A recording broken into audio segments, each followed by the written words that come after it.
ಎಲ್ಲರಿಗೂ ನಮಸ್ಕಾರ. ನನ್ನ ಗೌರವಾನ್ವಿತ ಗುರುಗಳಿಗೂ ಮತ್ತು ಸ್ನೇಹಿತರಿಗೂ 79ನೇ ಸ್ವಾತಂತ್ರ್ಯೋತ್ಸವದ ಹಾರ್ದಿಕ ಶುಭಾಶಯಗಳು.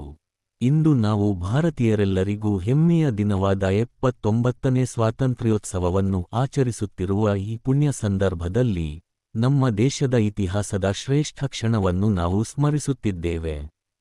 ಇಂತಹ ಸಂದರ್ಭದಲ್ಲಿ ನಾವು ನಮ್ಮ ಸ್ವಾತಂತ್ರ್ಯವನ್ನು ಮಾತ್ರವಲ್ಲದೆ ಈ ನಾಡಿಗೆ ಸ್ವಾತಂತ್ರ್ಯವನ್ನು ತಂದುಕೊಡಲು ತಾವು ದಿಟ್ಟವಾಗಿ ಹೋರಾಡಿದ ಸ್ವಾತಂತ್ರ್ಯ ಹೋರಾಟಗಾರರ ಬಾಧ್ಯತಾಭರಿತ ಆತ್ಮಸ್ಥೈರ್ಯಕ್ಕೂ ಗೌರವ ಸಲ್ಲಿಸುತ್ತಿದ್ದೇವೆ. ನಮ್ಮ ದೇಶದ ಪ್ರಗತಿಗೆ ಮೂಲಸ್ತಂಭರಾಗಿದ್ದ ಸ್ವಾತಂತ್ರ್ಯ ಹೋರಾಟಗಾರರು ಅಪಾರ ಧೈರ್ಯ, ಶ್ರದ್ಧೆ ಮತ್ತು ತ್ಯಾಗದ ಮೂಲಕ ಹೋರಾಡಿದರು. ಅನೇಕ ಸಂಕಷ್ಟಗಳನ್ನು ಎದುರಿಸುತ್ತಾ ತಮ್ಮ ಜೀವನವನ್ನೇ ಬಲಿ ಕೊಟ್ಟವರು. ಇಂದಿನ 79ನೇ ಸ್ವಾತಂತ್ರ್ಯೋತ್ಸವದ ರಾಷ್ಟ್ರ ಮೊದಲು, ಯಾವಾಗಲೂ ಮೊದಲು ಎಂಬ ಥೀಮ್ ನಮ್ಮ ದೇಶಾಭಿಮಾನವನ್ನು ಮತ್ತಷ್ಟು ಬಲಪಡಿಸುತ್ತದೆ. ಈ ಥೀಮ್ ನಮ್ಮ ಹೋರಾಟಗಾರರ ದೃಷ್ಟಿಕೋನವನ್ನೇ ಪ್ರತಿಬಿಂಬಿಸುತ್ತದೆ.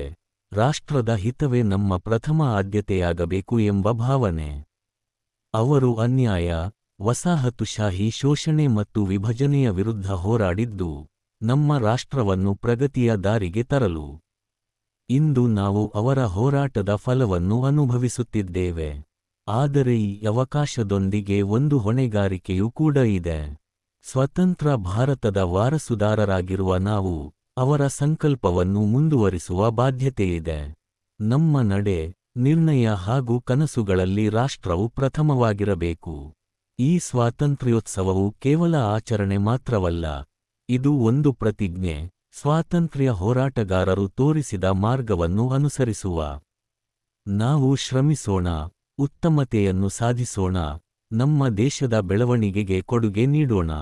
ನಾವು ಪ್ರಗತಿಯ ದಿಕ್ಕಿನಲ್ಲಿ ನಡೆಯುವಾಗ ರಾಷ್ಟ್ರ ಮೊದಲು, ಯಾವಾಗಲೂ ಮೊದಲು ಎಂಬ ಧ್ಯೇಯವಾಕ್ಯ ನಮ್ಮೆಲ್ಲ ಕಾರ್ಯಗಳಿಗೆ ಮಾರ್ಗದರ್ಶಿಯಾಗಲಿ.